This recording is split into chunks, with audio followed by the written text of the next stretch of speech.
ఇటీవల చూస్తూ ఉన్నాం భారీ ఎత్తున నిధులు ఆంధ్రప్రదేశ్ రాష్ట్రానికి కేంద్రం నుంచి వస్తూ ఉన్నటువంటి పరిస్థితి. ఎందుకంటే ఇక్కడ ఒక అంశాన్ని నేను మీ దృష్టికి తీసుకురావాలనుకుంటున్నాను. ఎస్పెషల్లీ పోలవరం నిర్వాసితులకు సంబంధించినటువంటి నిధులు ఏవైతే ఉంటాయో వాళ్ళకి ఇవ్వాల్సినటువంటి బకాయిలకు సంబంధించి అంటే నిర్వాసితులకు చెల్లించాల్సినటువంటి 988 కోట్ల రూపాయలను ఒకేసారి ఇటీవల చెల్లించినటువంటి సిచ్యువేషన్ మనం చూసాం.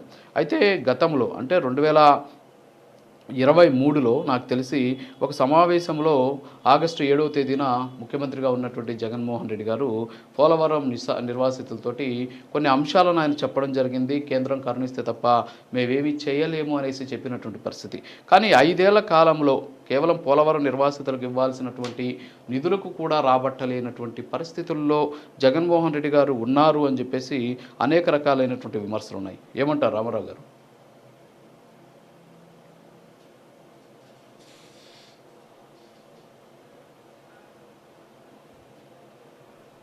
మీట్లో ఉన్నారు సార్, అన్మ్యూట్ చేయండి ఒకసారి.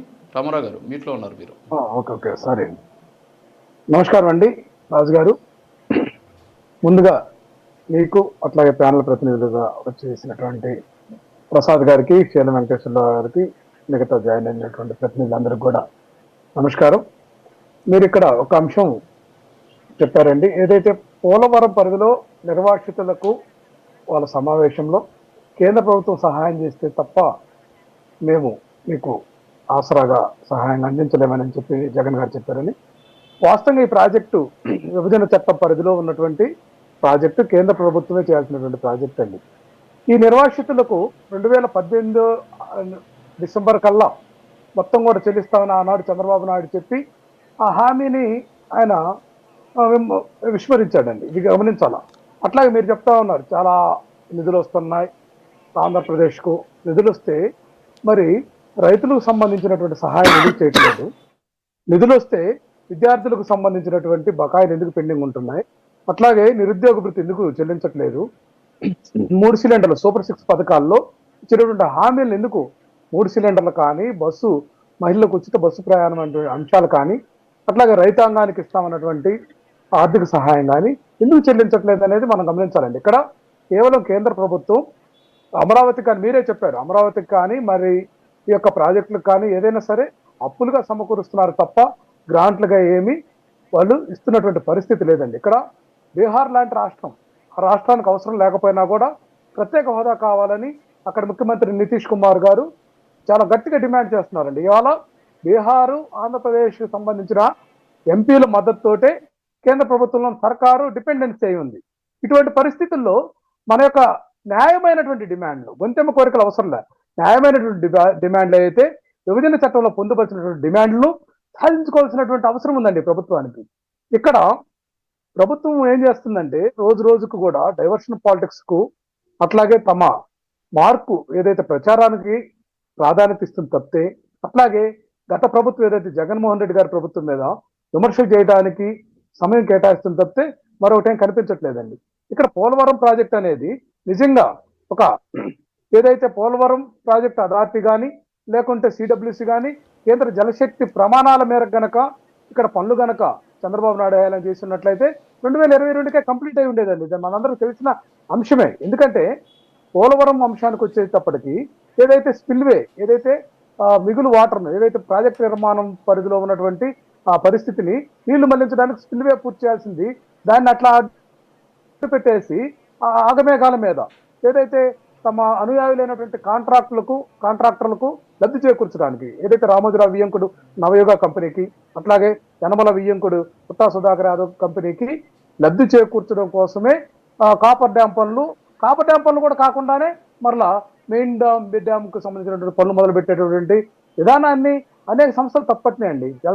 జలశక్తి శాఖ తప్పుపట్టింది, అట్లాగే ట్రిపుల్ ఐటీ హైదరాబాద్ కానీ ఇటువంటి సంస్థలన్నీ కూడా ఏదైతే పోలవరం అథారిటీ కానీ అన్నీ కూడా తప్పట్టినాయి, సిడబ్ల్యూసి కూడా.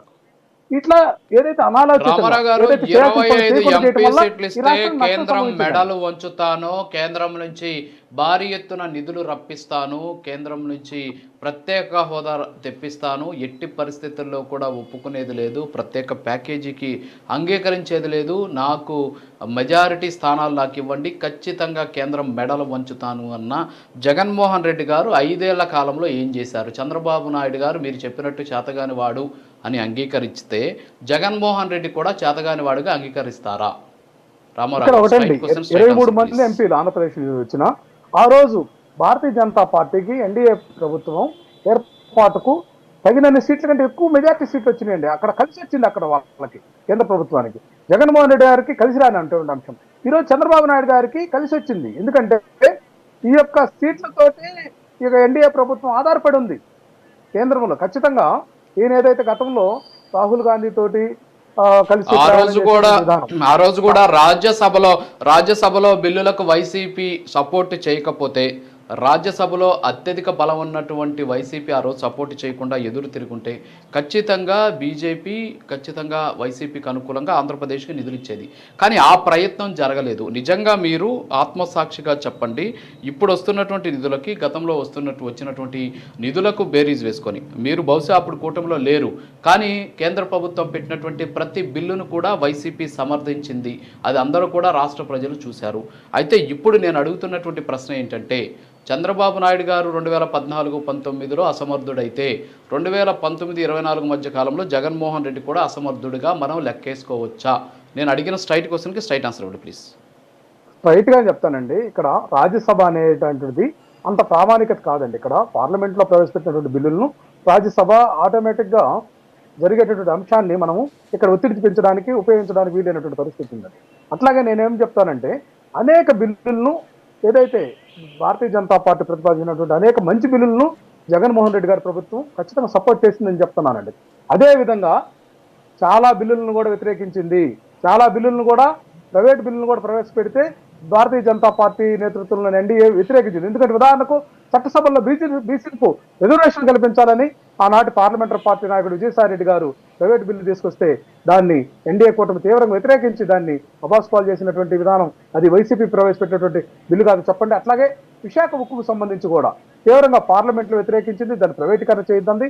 అసెంబ్లీలో తీర్మానం చేసి కూడా పంపిందండి. అది కుమారస్వామి గారు కూడా ఇటీవల కేంద్ర మంత్రిగా ఉన్నటువంటి కుమారస్వామి గారు కూడా ఈ విషయాన్ని మరలా ప్రస్తావించారు, పార్లమెంట్లో కూడా ప్రస్తావించారు, మీడియా పరంగా కూడా ప్రస్తావించారు. ఇట్లా రాష్ట్ర ప్రయోజనాల కోసం చాలా అంశాలను వైఎస్ఆర్ కాంగ్రెస్ పార్టీ చిత్తశుద్ధితోటి భారతీయ జనతా పార్టీ తోటి విభేదించినటువంటి పరిస్థితి క్లియర్ గా ఉందండి. అంశాల వారీగా మద్దతు ఇచ్చిన తప్పితే మూకుమ్మడిగా ఇవ్వలేదు. Okay right.